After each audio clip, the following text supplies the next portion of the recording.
Assim está escrito na palavra de Deus: orando em todo o tempo, com toda oração e súplica, no Espírito, e vigiando nisso com toda perseverança e súplica, por todos os santos e por mim, para que me seja dada no abrir da minha boca a palavra com confiança, para fazer notório o mistério do Evangelho.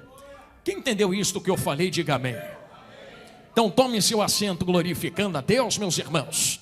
Glória a Deus, aleluia. É isto, se acomode no seu lugar. Eu peço a sua atenção agora. Existe algo de Deus que Deus me outorga liberar sobre os vossos corações. Meus irmãos, minhas irmãs, existe uma frase que, apesar de parecer forte, é verdade. Se nós não oramos, nós não podemos nos chamar de cristãos. Sei que é forte, sei que é direta, mas eu preciso repeti-la. Sem oração não há cristão. Por isso, todas as vezes que nós lemos a Bíblia, nós sempre vamos ver Deus, o Espírito Santo, Jesus, trazendo a consciência da oração àqueles que são do caminho da fé. Se você lembra muito bem, você vai concordar comigo que até o Filho de Deus orava. E se Jesus, que é Jesus, orava, quanto mais nós, irmãos. Quantas vezes ele se isolou em montes, em barcos, para buscar a face de Deus em oração. E os discípulos, entendendo isto, quando foram pedir algo para Jesus, não pediram para Jesus que lhes ensinasse a pregar, que Jesus lhes ensinasse a expulsar demônios, que Jesus lhes ensinasse a curar enfermos, levantar doentes, abrir olhos de cegos. A primeira coisa que os discípulos pedem a Jesus é nos ensine a orar. Porque se o segredo está na oração, Jesus, como nós poderemos fazer os sinais que você diz que nós faremos, e ter a autoridade, a graça e o poder que você quer liberar sobre conservar isso no nosso corpo, e na nossa mente, no nosso espírito, se não estiver conectado com a fonte que envia estas coisas, sabendo que o poder, a autoridade não vem de nós para nós mesmos, mas do Espírito que opera em nós. Então, como operar os sinais do Espírito sem contato com o Espírito? Como operar os sinais de Deus sem contato com esse Deus? Como operar os sinais de Cristo sem contato com esse Jesus grandão? Certa vez eu recebi uma pergunta e eu achei essa pergunta profunda, apesar de simples. Um irmão da África entrou em contato comigo, pastores, e a pergunta dele foi assim: Marquinhos, quanto tempo você ora por dia? Sabe o que eu respondi, meu amigo Mateus? Eu respondi assim: desde a hora que eu acordo até a hora que eu durmo. Aí ele me fez uma pergunta: rapaz, mas você passa o dia todo de joelho? Não dá tempo. Quando dá tempo de dobrar o joelho, eu dobro. Ele: então como é que tu passa o dia todo orando? Eu respondi a ele: porque mais importante que a posição do corpo, o dobrar dos joelhos, o levantar das mãos, a voz altiva, é o coração que se dobra aí dentro. Se você dobrar o seu coração no momento em que acordar e mantê-lo dobrado até o momento de dormir, já acorda com um bom dia, Jesus, e termina com um boa noite, meu Deus. Isso também é uma oração. Pense bem, irmãos, quantas orações de vocês foram atendidas e vocês nem lembram que fizeram estas orações. Talvez você estava na beira da sua pia, talvez você estava trabalhando no seu serviço, talvez você estava conversando com alguém e liberou aquela palavra direcionada ao seu Deus. Oh, meu Deus, entra lá, orou, nem percebeu. Oh, meu Deus, me ajuda, orou de novo, nem viu. Me fortalece, estava orando, nem se deu conta. Eu digo isso porque eu falava algo também acerca disso com este mesmo irmão africano, e acerca do tempo da oração. Eu disse: vaso, mais importante também do que o tempo da oração é como eu oro. Tem pessoas que passam 10 horas orando e não falam nada para Deus. Tem pessoas que dobram o joelho 1 minuto e Deus atende. Deus fala: é isto, falou o que tinha que falar. Tem pessoas que oram há 10 anos e Deus ainda não falou nada. Tem gente que aceitou Jesus ontem, está orando de ontem para hoje. Hoje Jesus já está entrando e respondendo. A pergunta que eu faço com este questionamento a vocês é: Deus faz acepção de oração? Não. Então não importa tanto quem ouve a oração, Importa mais quem está orando. E aqui eu quero começar a pregar a vocês. Porque quando eu olho para a Bíblia, eu encontro vários exemplos disso acerca do que eu estou falando. Somente em Efésios capítulo 6, nós percebemos que versículo 18 está inserido num texto de guerra. Então Paulo entendeu, nós estamos em guerra. E Satanás, que é o ruim, não vai bater em retirada, a não ser que nós saibamos como nos posicionar nesta guerra. Ou você acha que as suas armas são carnais? Ou você acha que derrota diabo com fuzil AK-47? Ou você acha que derrota diabo com pistola, com espada, com faca? Não é assim que se derrota Satanás. Existem versículos específicos para a luta que estamos enfrentando. E a Bíblia nos direciona ao nosso inimigo, dizendo que vocês não estão lutando contra a carne nem contra sangue. Então a nossa luta não é contra a fofoqueira, contra invejoso, contra aqueles que fazem trabalhos em cachoeira, seja o que for. A nossa luta é contra aquilo que está usando estas pessoas. É contra hostes espirituais da maldade. É contra príncipe das trevas. É contra os seres que atuam nos ares. Então percebam vocês que eu não consigo derrotar príncipes, hostes e seres que atuam nos ares, dando tiro, puxando espada. Se a luta é espiritual, é necessário usar armas espirituais. Eu vou entrar, posso? É por isso, meus irmãos e minhas irmãs, que lá no livro de Gênesis, capítulo 1, 2 e 3, nós vemos meu amiguinho que estava marchando tão bonito para Jesus aqui, que quando Deus entra na viração do dia no jardim do Éden, Deus não estava entrando à toa. Eu vou falar isso daqui com calma, nem correr, nem gritar. Deus não se manifesta à toa em um lugar. Se Deus entra, entra com um propósito definido. E a pergunta que eu faço a vocês, Cojadeb, é: com qual propósito Deus entrava dentro daquele jardim? Entrava porque não tinha nada melhor para fazer no céu?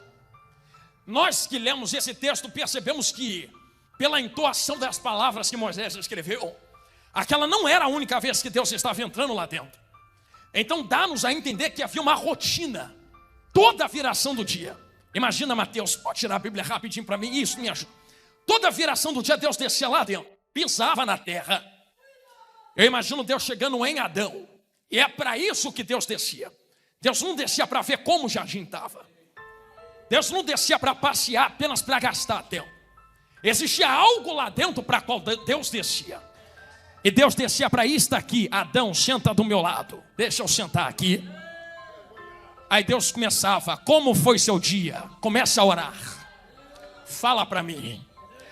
Pregador, mas eu pensei que a oração fosse aquela de guerra. Sim, irmãos, tem oração de guerra, tem oração de paz, tem oração de quebrantamento, tem oração de se ligar.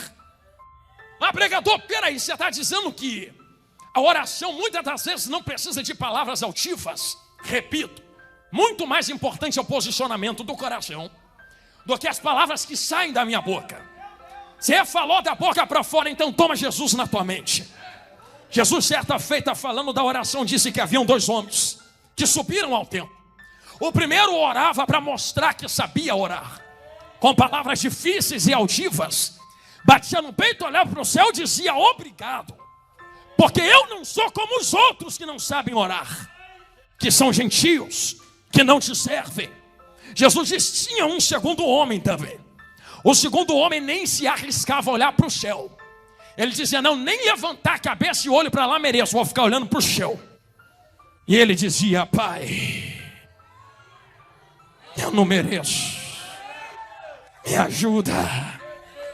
Aí Jesus termina olhando para eles e dizendo: quem tu acha que Deus ouviu nestas orações? Aquele que bate no peito orando para mostrar que sabe orar, ou aquele que ora escondido dizendo: a minha oração não é para quem está na terra? Entendeu? Vou falar de novo. A minha oração não é para quem está na terra. Então, se tiver que calar, eu calo. Se tiver que gritar, eu grito. Se tiver que correr, eu corro. Se tiver que ficar parado, eu paro. Se tiver que chorar, eu choro. Mas se tiver que gritar, sem lágrimas nos olhos, então eu enxugo estas lágrimas. Existe um que está sentado no trono de glória, varô, e ele recebe as nossas orações. Eu vou falar algo olhando para a esquerda aqui da igreja. Não há ninguém no céu, na terra, embaixo da terra que possa impedir a oração de vocês de chegar ao trono de Deus. Não há demônio no inferno que consiga trancar a oração de vocês. Perceberam o nível da força da arma que vocês têm atrás dos dentes, chamada língua e boca? Acerca disso, Tiago 13,4 vai escrever: toma cuidado, porque esta ferramenta tão pequena que está atrás dos seus dentes pode ser usado para coisas tão boas quando você direciona ela para o céu. Mas se for usada de mal maneira, toca fogo numa floresta inteira. Irmãos, é uma ferramenta tão poderosa que eu não preciso nem sair da minha casa para derrubar o diabo.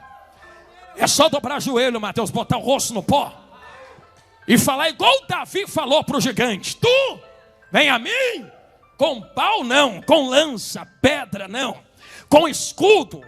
Você vem a mim com capacete, com armadura. Tu está dizendo que eu vou a ti com pau e pedras? Antes de eu meter mão nesse pau, nesta pedra, nesta funda, Mateus entendeu, vou falar olhando para cá agora. Eu não vou te derrotar com pau, com pedra, com funda. Eu não vou a ti em nome do pau, da pedra, da funda. Eu não vou a ti no meu talento, na minha força.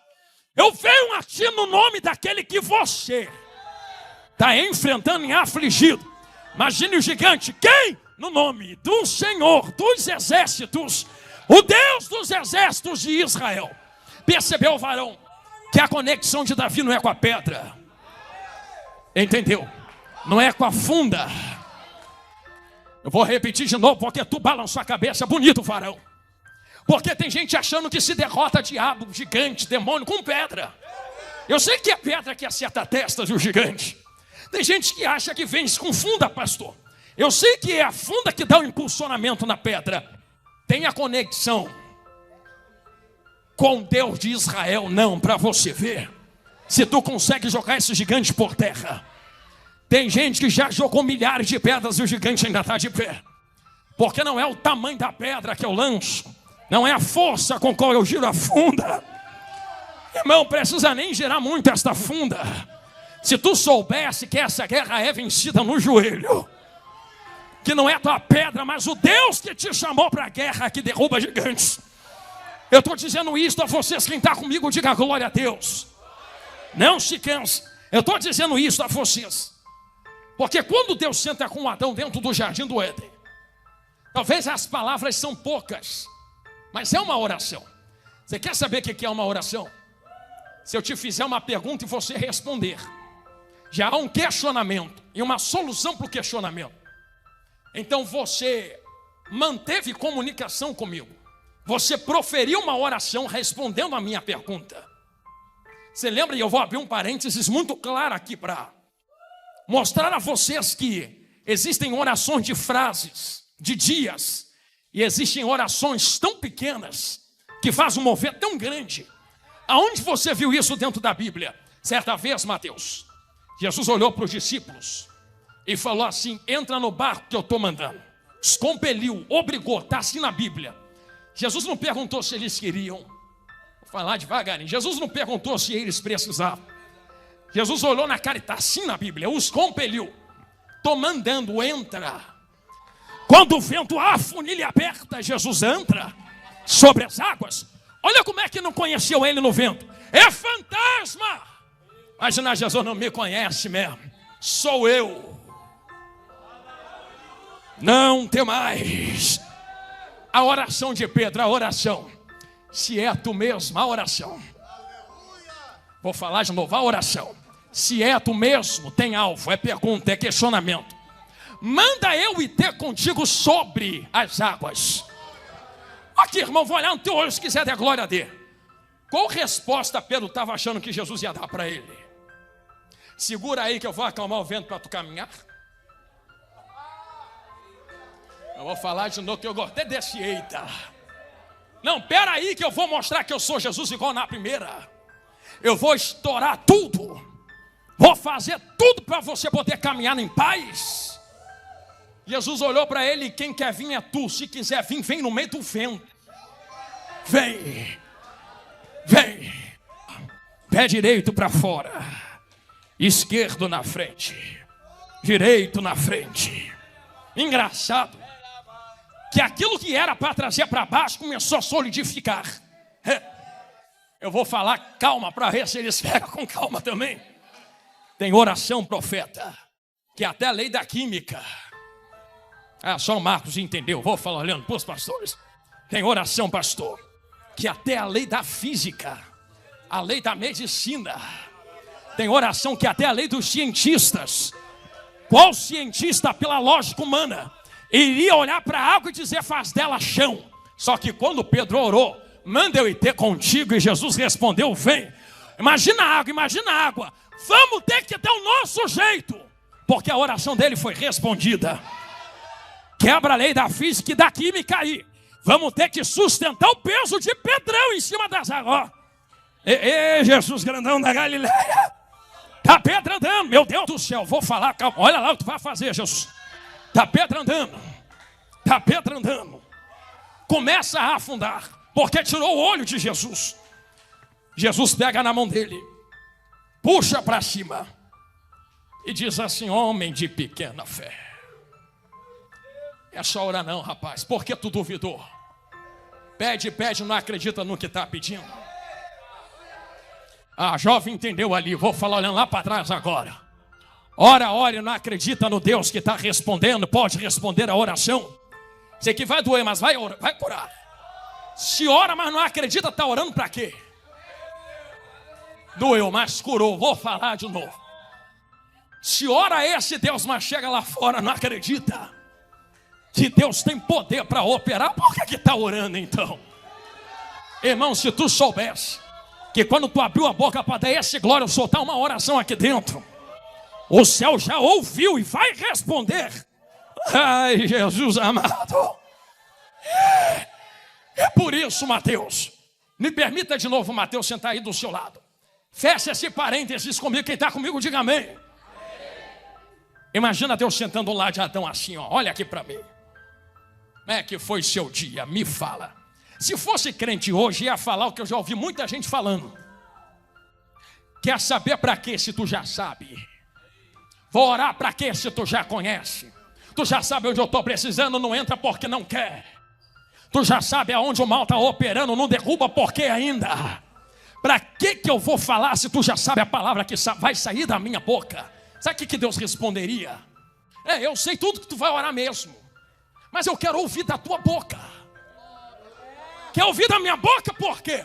Eu já sei o que tu vai falar, já sei o que tu precisa, só que tu precisa entender que tu não ora por causa de mim. Tu não ora para me mudar. Tu não ora para alterar o meu coração, diria Deus. Tu ora para alinhar o teu no meu. Eu não vou nem forçar a teu glória, irmão, dá glória se quiser. Tu não ora para alinhar o meu coração no teu, diria Deus. Tu ora para alinhar o teu coração no meu querer, na minha vontade. Mostra isso dentro da Bíblia agora. Adão foi criado com propósito. Lembra de quando Deus fez Adão e soprou fôlego nas narinas, sim ou não? Sopra porque Adão não é qualquer coisa, assim como vocês também não são. Eu não deixo de ser quem eu sou, se estiver distante de Deus. E eu vou falar isso daqui olhando nos vossos olhinhos. Dá para pregar sem Deus. Pregador, isso é heresia, né? Não, dá para pregar sem Deus. Dá para cantar sem Deus. Dá para evangelizar e liderar sem Deus, que são talentos, coisas humanas. Dá para eu chegar aqui em cima, soltar meio quilo de sabedoria pregando sem Ele. Só que na hora que o demônio se manifestar, não vai dar para eu falar, sai no nome do Jonathan. Tem que ter uma conexão além, que até o que eu tenho comigo mesmo. Se Adão sabe que precisa de Deus descer no jardim. Só que engraçado, que o dia que Adão pecou, varão, raciocina comigo, Deus deixou de ir lá, sim ou não? Foi lá do mesmo jeito. Deus sabia, sim ou não? Sabia. E entra lá porque não falta culto. Só que tu viu qual é a chamada de Deus para Adão? Onde tu? Posicionamento. Se todo mundo guardasse aqui. Deus não abandonou Adão no pecado. E podia. Ou você acha que Deus ia deixar de ser Deus se abrisse a lata do inferno e jogasse Adão lá dentro? Ele poderia olhar na cara de Adão e dizer: Adão, não sou eu que depende de tu para ser Deus. Vai para o inferno, eu crio outro Adão e coloco no teu lugar. Vamos chegar onde Jesus mandou. Só que Deus desceu porque amou. E outro dia eu falo disso aqui, se tiver outra oportunidade de voltar. Só que quando Deus desceu porque amou, Deus começa uma chamada: aonde tu estás, aonde tu estás. Posicionamento. Eu quero falar rasgado, sei que vai parecer heresia, mas não é. Todas as vezes que Deus fala com alguém que está fora da posição, a palavra dele é só uma: posiciona de novo, que eu quero falar contigo. Enquanto não houver posicionamento, a palavra de Deus não manifesta para a pessoa. Enquanto não houver posicionamento, a palavra dele para a pessoa é só uma: posiciona, posiciona, posiciona, posiciona. Olha aqui no meu olhão, Deus não fala com quem está desposicionado. E se fala, a palavra é só uma: posiciona. Me mostra na Bíblia agora, Jeremias, levanta. E agora desce. E agora se posiciona dentro da olaria. E é lá, naquele posicionamento, que você ouvirá as minhas palavras. Mas já não está falando. Mas já não está falando. Como é que só vai ouvir a palavra na olaria se Deus já está falando? É porque antes é a posição. Antes é entra no meu querer. Jesus, está doendo, mas vai curar. Sei que está difícil de dar glória. Entra na posição. E depois eu falo da tua casa, da tua família, da tua parentela. Qual é a posição que Deus quer de mim? A de Adão. Que quando Deus chamou Adão, não chamou a voz dele. Adão poderia gritar de onde estava: estou aqui. Deus estava chamando algo além da voz.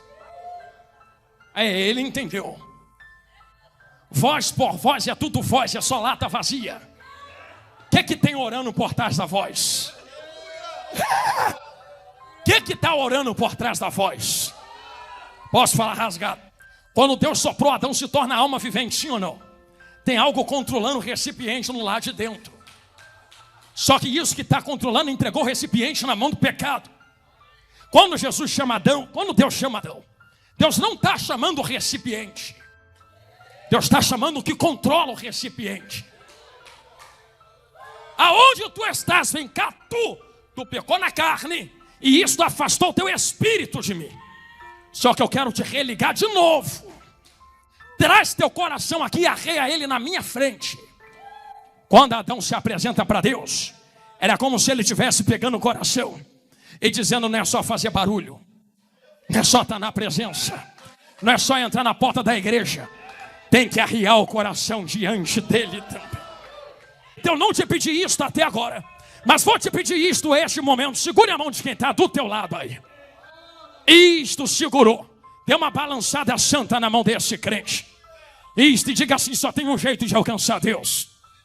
Diga: tu estava desconectada, filha, mas Jesus te conectou de novo. Diga: te deu uma arma. Diga: te deu uma arma que tu só não usa ela se não quiser. Pergunta para ela, para ele: qual a arma? Diga: a oração. Repita de novo: a oração. Mais uma vez e solta: a oração. Então olhe para mim em nome de Jesus. Agora eu entro. Dei essa volta para chegar aqui. Eu vim com calma para construir isso daqui mesmo. Quem está comigo, diga amém. Ele ensina a oração por causa do que Paulo está falando em Efésios 6. Vocês estão em guerra, não perceberam ainda não? Vou falar de novo que só o Marquinhos entendeu. Vocês estão em guerra, perceberam ainda não? Satanás sabe o que está perdendo com vocês aqui dentro. É quase 100 almas que foram arrancadas da mão do inferno. Pensa que o capeta está satisfeito de você estar aqui rodando, pulando, adorando, levantando a mão. Meu Deus, aquela irmã está batendo palmo, marchando até agora. Pensa que o diabo está satisfeito com ela ali naquele corredor, fazendo aquilo que ela está fazendo ali. O diabo, se pudesse, matava ela ali agora. Se o diabo pudesse, matava cada um que está aqui dentro. Só que ele não pode nos tocar aqui. Não pode.